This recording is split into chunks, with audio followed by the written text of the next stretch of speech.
Après le témoignage chaleureux d'un de vos professeurs, quoi de plus naturel que de donner la parole à l'un d'entre vous, en l'occurrence au major de la promotion, celui qui a obtenu les meilleures notes. Il s'agit de M. Raymond Hyde, de nationalité américaine.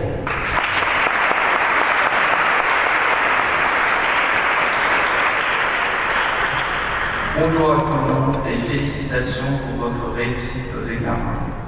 C'est un honneur pour moi d'avoir la chance de parler devant vous ce matin.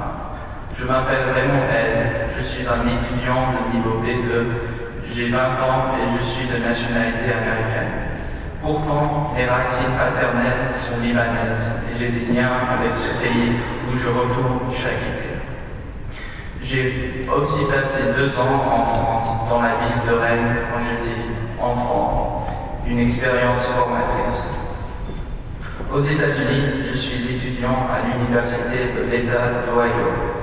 L'Ohio est mon État natal, situé dans le Midwest des États-Unis. Je suis passionné par les cultures du monde, ainsi que par la politique et les relations internationales, qui constituent le sujet principal de mes études. En tant qu'étudiant étranger, la première tâche est de s'intégrer dans son nouveau pays.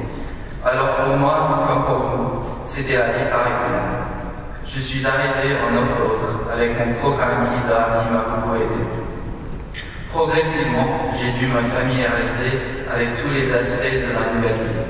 Vivre avec une famille d'accueil avec laquelle je dîne presque tous les jours en apprenant quelque chose de nouveau.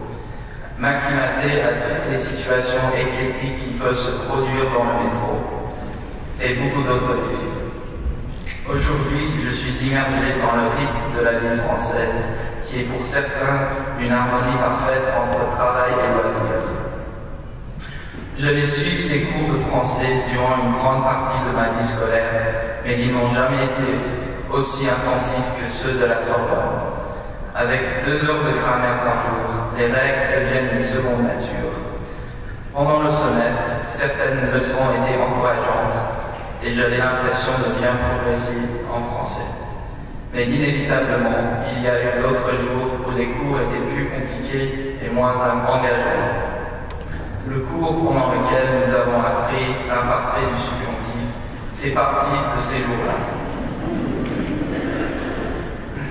En suivant les conférences, j'ai goûté au thème de la culture française, l'histoire, l'actualité, les médias et l'art. Tout ceci ont enrichi ma compréhension de l'Europe et ont contribué à ma connaissance de Paris. La conférence Peindre à Paris au 19e et 20e siècle nous a permis d'étudier la vie et les œuvres des artistes qui ont travaillé à Paris, parmi lesquels des expatriés. Les peintres comme Vincent van Gogh, un Néerlandais, et Pablo Picasso, un Espagnol, sont venus à Paris attirés par la culture et la vie de la capitale pour apprendre ce que la ville lumière pouvait leur offrir. J'ai constaté que leur décision de venir à Paris a beaucoup de similitudes avec la mienne et la vôtre. Nous avons tous été certainement influencés et inspirés, comme l'avaient été autrefois ces grands esprits.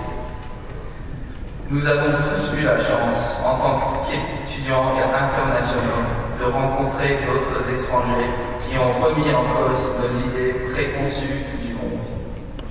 Taïwanais, néerlandaises, américaines et norvégiennes, tous mes amis m'ont beaucoup marqué et ceux qui, parmi eux, repartent me manqueront. J'aurai le grand plaisir d'être ici, à la Sorbonne, encore un semestre pour suivre le niveau C1 et rencontrer de nouveaux élèves. Que vous partiez ou que vous restiez, j'espère que vous garderez toujours un souvenir des cours de civilisation française de la Sorbonne et je vous souhaite les meilleurs vœux pour l'avenir.